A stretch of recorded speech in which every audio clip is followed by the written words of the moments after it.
Hi, folks. This is Jan of the Jan Files. If you haven't subscribed, please do so. I'm just going to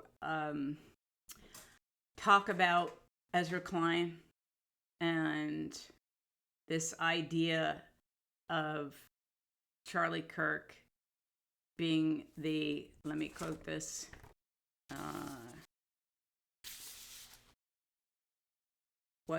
that Kirk was practicing politics in exactly the right way. I'm sorry, Ezra, I'm from the school of where when you talk politics, you're authentic. This is the hope, okay? You know, I know that it doesn't happen all the time, but the hope is that you are authentic and that you're creating a vision for this country that includes everyone. Now, how you go about that has always been the big divide between the Republicans and the Democrats, okay?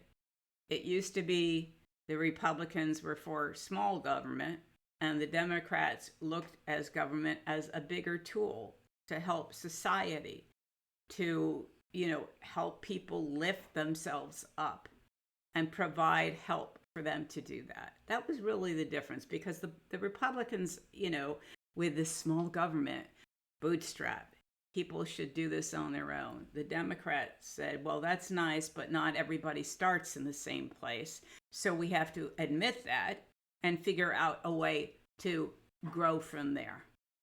Now, I don't know. The Republicans certainly aren't for small government anymore. They're for government taking over everything, okay? From our cities to our courts to everything. The issue is government is the answer now for the Republicans. They also used to be the hawks, the spending hawks. No, now they've just passed the big, beautiful bill that's going to add $3 trillion to the budget. And so those are policy differences. Those are the kinds of conversations of disagreement that one could engage with and what did happen in the past.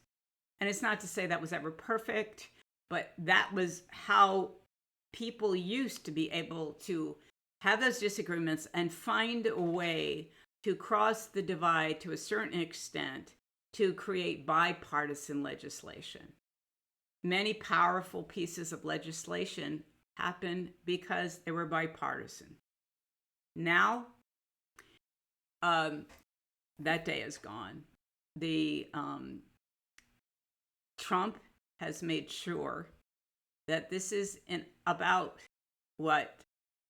creating people coming together and creating a good vision for the country. It is about what he wants people to do. It's about his vision of being a king and a dictator. And this is also about his fomenting hate. Charlie Kirk was one of his soldiers. He didn't deserve to die. He was exercising his right to the First Amendment. The fact that he was murdered is very sad and scary. And it shouldn't have happened to him or anybody else, including the Hortmans or including anybody else who's been a victim of political violence. That is wrong. But for Ezra Klein to sit there and say he was practicing politics perfectly is an abomination. Ezra, you're sitting in your seat as a white privileged male. You don't know what it's like to be a Black person in this society, or LGBTQ, or a woman. You don't. And so you can sit here and you can sit there and write these things and say these things as if they're not hurtful, as if they're not hateful. For Charlie Kirk to talk about Black people the way he did in so many instances was gross, was awful, was hurtful. And yet you're saying he's practicing politics perfectly because, why? Because he encouraged people to disagree with him? That was a circus. He wasn't interested in having a disagreement where he might come away with some other kind of thinking about something. He was disagreeing for the circus of it because he loved to spread hate. Period.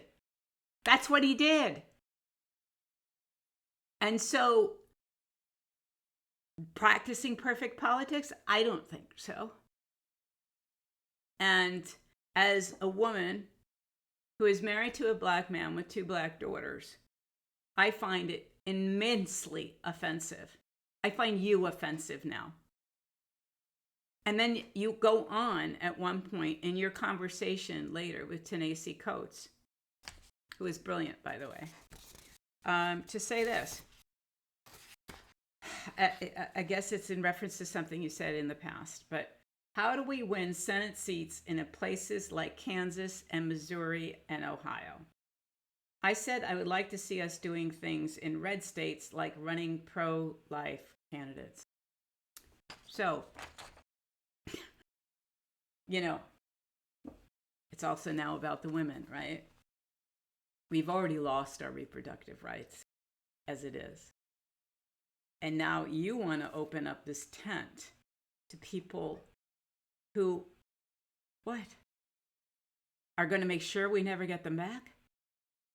Is that what you're advocating for? Like, somebody please make me understand that, because I can't. I don't want a big tent if it's going to include people who are not going to protect my daughter's rights to reproductive care. I don't want a tent that's going to allow for expressions of racism or anti-trans words that are so hurtful that Charlie Kirk and so many others are making trans people out to be monsters.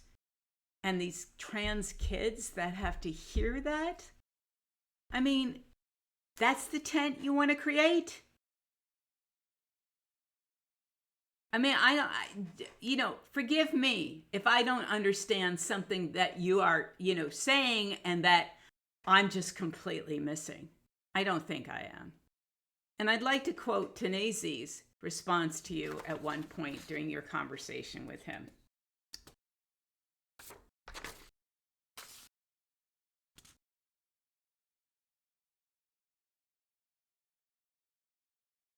Just in terms of bridging gaps and everything, I have a basic level of respect that I accord to everyone. This is Ta-Nehisi Coates. I want to say what I have to say. I don't want to shrink back from it, but I do think on a basic level, there's a respect that has to be had for people with whom I disagree. At the same time, I recognize that part of my audience, and I would say an important part of my audience, is people who have never enjoyed that respect. People who, in fact, are the subjects of the kind of hate that Charlie Kirk was harvesting.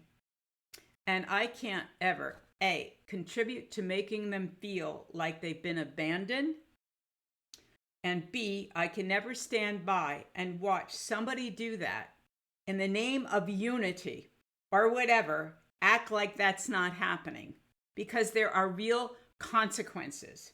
So when I read his words about trans people, Jesus, the language toward Haitians specifically, which was Haitians will become your masters if you don't elect Trump.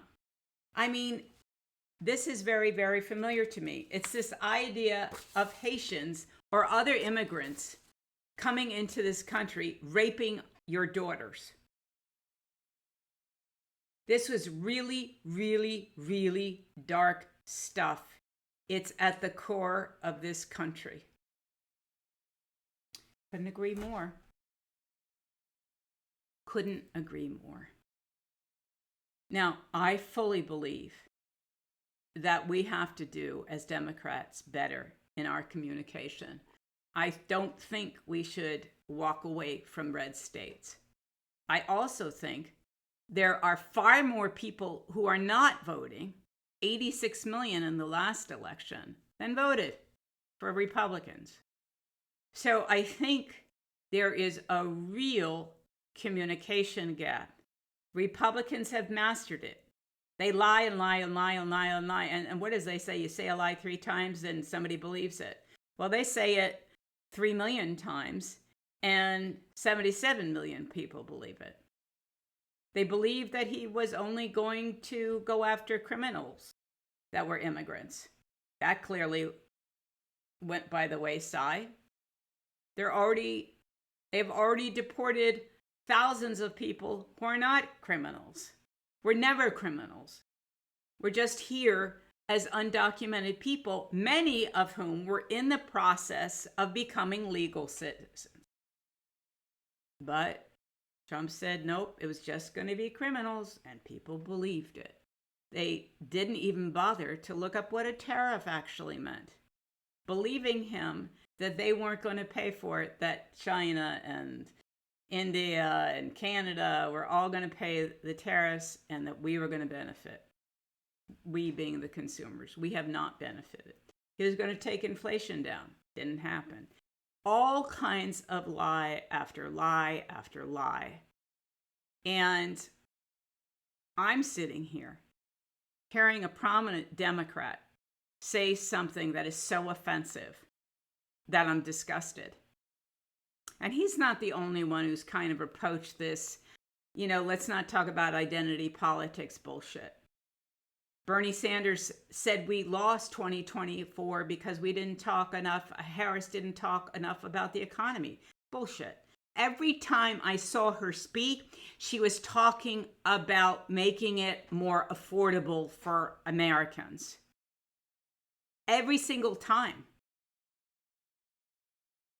So this idea that we lost because she spoke too much about race or trans, LGBTQ issues it's just utter nonsense. That's not why we lost. We lost because many people couldn't bring themselves to vote for a Black woman. So let's just say what it is, right? This other crap is just crap. They couldn't bring themselves to vote for a Black woman, and that includes some Black men, sadly. So misogyny, racism is pervasive, and it's become more so. It's become more of our politic. It has become more of the conversation. And so when people say to me, because I could be pretty crude, I can be pretty rude. I say exactly what I feel, and I am enraged too much of the time, honestly, but it is what it is. I know that when my kids and my husband walk out the door, that they have a whole different experience of the world than I do. I know I will never understand that. And I know my work is to continue to work on being an anti-racist and to stand up and speak loudly, because I'm in a place that they are not. And so I take that seriously. The fact that somebody of Klein's stature would say what he did, and that we are constantly having this idea of white people insisting that we should abandon this kind of politics and go to not talking about it or diminishing its importance, isn't going to move us forward, folks. It's going to go this way. Because you know what? A lot of us, as a woman, I can speak to this, have had enough.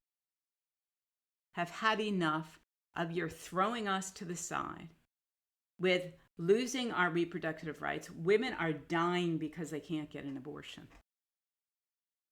Okay, period. That's a fact. That's not hyperbole. That's a fact. They're also losing their ability to have children as a result of them not being able to get an abortion. So the idea that anyone who is supposedly a Democrat would preach to open this tent up to people who don't believe in what we do as liberals. And we have lots of disagreements about how to accomplish things, and that I find fine. Okay? I often have had a problem with the far, far, far left. I also have had a problem with the right side of the Democrats.